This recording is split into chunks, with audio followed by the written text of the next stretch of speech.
Est-ce que tu t'es déjà demandé pourquoi Cell est revenu dans sa forme parfaite après s'être auto-détruit? Pourquoi sur Namek, Freezer fait appel au commando Ginyu plutôt qu'au roi Cold? Ou encore, comment Trunks se transforme facilement en Super Saiyan à ses 8 ans, alors que dans un futur alternatif, il l'obtient après la mort de Gohan? Dragon Ball, c'est ma licence préférée, mais après avoir lu le manga et regardé l'anime à plusieurs reprises, je n'ai pas pu m'empêcher de noter plusieurs petites incohérences ou événements vraiment débiles. Entre les ajouts des fillers et les nombreuses incertitudes de l'auteur, on a assisté à de vraies folies, et c'est précisément ce qu'on va voir aujourd'hui. Allez, c'est parti!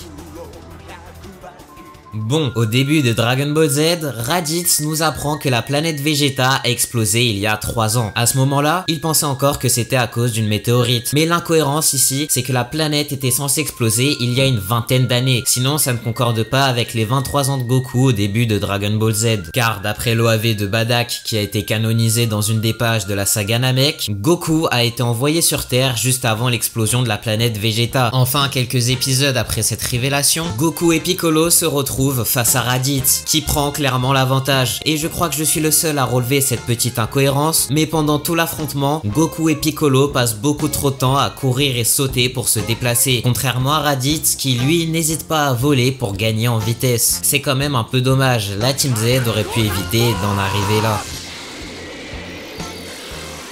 Après ces événements, il reste 6 mois avant l'arrivée des deux Saiyans. Donc tout le monde s'entraîne et Goku doit se dépêcher de rejoindre Maître Kaio en traversant le chemin du serpent. Mais un filler de l'anime nous le montre se faire aspirer par inadvertance et faire la rencontre de la princesse serpent. Donc je vous passe les 10 minutes de quête secondaire où Goku profite des sources thermales. Le problème ici, c'est le rêve qu'il fait juste après, dans lequel il aperçoit Vegeta et Nappa arrivés sur Terre. À ce moment-là, il ne les avait encore jamais rencontrés. En parlant de Nappa et Vegeta, à l'épisode 11 de l'anime, ils font un détour vers une nouvelle planète pour en tirer un bon prix, même si il a détruit par la suite. Après cette scène, on peut apercevoir les deux Saiyans discuter dans l'espace. Et si vous connaissez bien Dragon Ball, vous devez savoir que les Saiyans ne peuvent pas survivre dans l'espace. Sinon, Goku aurait pu échapper à l'explosion de la planète Namek sans problème. Ce qui est d'ailleurs une transition parfaite pour parler de la saga Freezer. Ici, Tenshinhan, Yamcha et Piccolo sont morts et attendent d'être ressuscités chez Maître Kaio. Le problème que j'ai avec tout ça, c'est qu'ils n'apprennent aucune technique. Pour le Genkidama, on sait qu'il est essentiel d'avoir le cœur pur, mais à ma connaissance, il n'y a rien qui les empêche d'apprendre le Kaioken, cette technique qui multiplie la force de son détenteur. Une fois ressuscité, Piccolo est plus puissant que la deuxième forme de Freezer, donc avec un Kaioken x3, il aurait pu aider Goku à affronter sa forme finale, ou alors directement se débarrasser de lui. Avec ça, une autre question se pose, mais cette fois-ci ce n'est qu'un petit détail. Au début de l'arc, les Terriens parlent avec les Namek et l'armée de Freezer qui parlent aux Namek et aux Terriens, tout ça sans aucun problème. On en vient à se demander pourquoi les Namek ont encore leur propre langue. Enfin, ça leur aura quand même été assez utile. Grâce à ça, ils restent les seules personnes capables de faire exaucer leurs vœux. Par la suite, les événements sur Namek vont mal tourner, et comme je vous l'ai déjà dit en début de vidéo, Freezer fait appel au commando Ginyu. À ce moment-là, ils sont carrément décrits comme l'élite de la galaxie. Mais tout ça se fait sans aucune mention du roi Cold. Pourquoi? Ils pensaient sûrement que tout était sous contrôle. Mais ce n'est pas le cas. Ils vont tous se faire détruire un par un après l'arrivée de Goku. Ensuite, on a une assez grosse incohérence.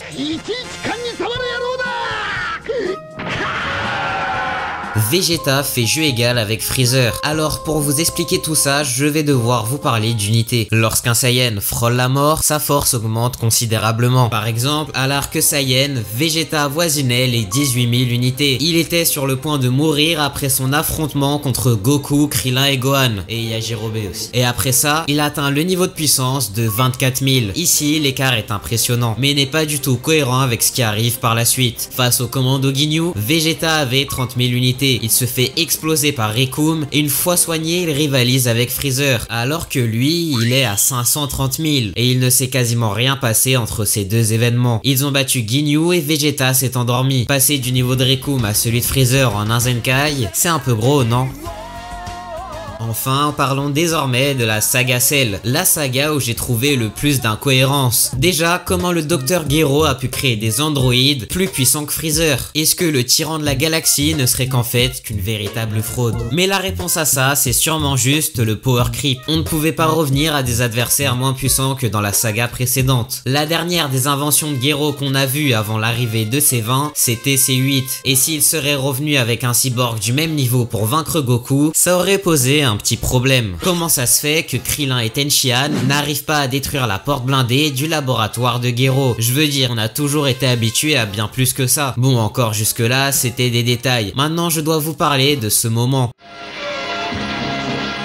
Une fois dans sa deuxième forme, Cell arrive bientôt à sa forme parfaite. Et là, plus rien ne va. Entre Krillin qui veut pas désactiver ses 18, C18 qui ne veut pas s'échapper sans ses 16, Vegeta qui laisse Cell atteindre sa dernière forme par orgueil, et C18 qui ne profite pas de toutes ces complications pour se tailler de l'île, les personnages enchaînent les décisions absurdes. Après, avoir des persos avec des défauts qui ne font pas tout pour plier l'intrigue n'est pas une incohérence. Je trouve juste ça abusé comment toutes les conditions sont réunies pour laisser Cell s'en sortir. Dans la salle de l'esprit du temps, Gohan et Goku ont déjà commencé à s'entraîner. Étant donné que Gohan se fatigue, il finit par s'endormir et faire un rêve où il aperçoit Cell dans sa forme parfaite. Et ça, toujours sans l'avoir vu auparavant. Encore un rêve prémonitoire. La prochaine incohérence est assez connue. Au premier affrontement, Goku utilise son Kamehameha téléporté face à Cell, ce qui lui a permis de désintégrer toute la partie supérieure du cyborg. Par conséquent, son noyau situé dans son cerveau est normalement détruit. Et sans ça, pas de régénération. Sauf que...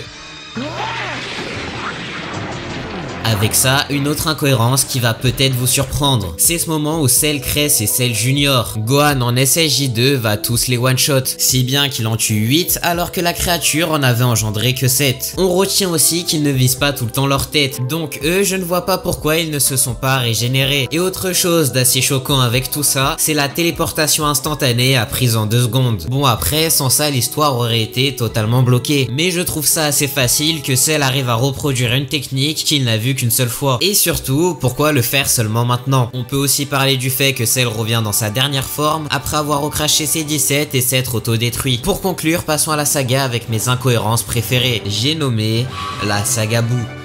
Alors déjà, il faut qu'on parle du niveau de puissance de Kaioshin. Dans une des pages de la saga Boo, on apprend que lui et tous les autres Kaioshin auraient pu vaincre Freezer en un seul coup. Même Piccolo, qui une fois fusionné au Tout-Puissant dépasse largement le niveau d'un Super Saiyan, a refusé de se battre contre lui. Bon, on sait pas si c'était par simple respect ou par peur, mais tout ça nous laisse envisager de vraies possibilités au niveau de son pouvoir et de sa puissance. Mais pourtant, pendant toute la suite de l'histoire, il nous laisse imaginer le contraire. Il était choqué à l'apparition de Pui-Pui et Yakon, et être aussi mal devant des adversaires que Goku et Vegeta pourraient détruire en forme de base, ça me fait vraiment douter sur la puissance de Shin. Et c'est aussi là que les échelles de puissance commencent à être controversées. Me dire que ces 2 soldats random qui se font one shot par excès de confiance ont le niveau de Freezer qui découpe Namek en 2 sans le faire exprès, c'est pas très cohérent. Et en même temps, c'est le but de la vidéo. D'ailleurs, avant de continuer, si la vidéo vous plaît, n'hésitez pas à vous abonner, à me dire ce que vous en pensez en commentaire. D'ici là, je ferai sûrement la même vidéo avec Dragon Ball Daima. Je vous laisse reprendre. En regardant la suite des épisodes, je me suis demandé pourquoi Dabra arrive au paradis sans être une âme, mais en gardant son enveloppe charnelle. Tout ça sans aucune explication. Ça arrive à l'épisode 136 de la version Kai de l'animé. Et pourtant, on avait bien vu qu'une fois mort, il n'y a que les âmes qui attendent d'être jugées par le roi Enma. Je veux aussi vous parler d'un autre problème dans la saga Boo, assez connu. Pendant l'affrontement de Super Boo et Gotenks dans la salle de l'esprit du temps, il se passe ça.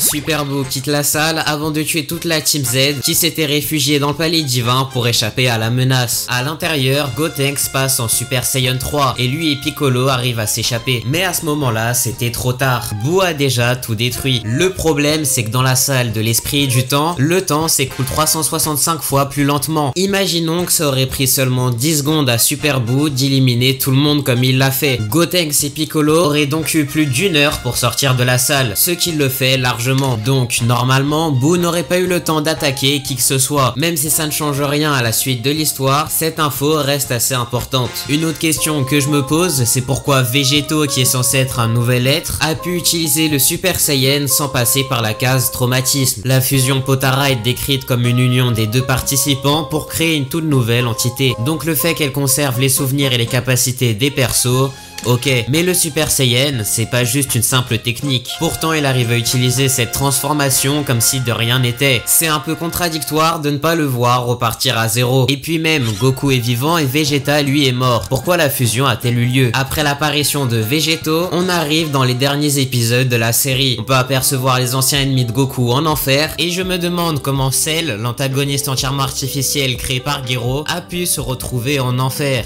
Et puis même l'apparition des autres personnages n'a aucun aucun sens. Car dans une des pages du manga, Vegeta est prêt à se sacrifier face à Boo. Plein de regrets, il demande à Piccolo s'il pourra à nouveau affronter Goku dans l'au-delà. Piccolo, qui après avoir fusionné avec le Tout-Puissant a pas mal de connaissances dans ce domaine, lui répond que ce sera forcément impossible. Une fois morts, les enveloppes corporelles des méchants de Dragon Ball sont censées être jetées et leur âme purifiée et réincarnée par la suite. D'ailleurs, si Baba la Voyante a pu ramener Vegeta pour une journée, c'est grâce au roi Enma qui estimait Vegeta comme un des derniers espoirs pour contrer Boo. Ainsi, je pense avoir fait le tour des incohérences dans Dragon Ball. Si la vidéo vous a plu, alors abonnez-vous et je vous dis à la prochaine pour une nouvelle vidéo sur la chaîne.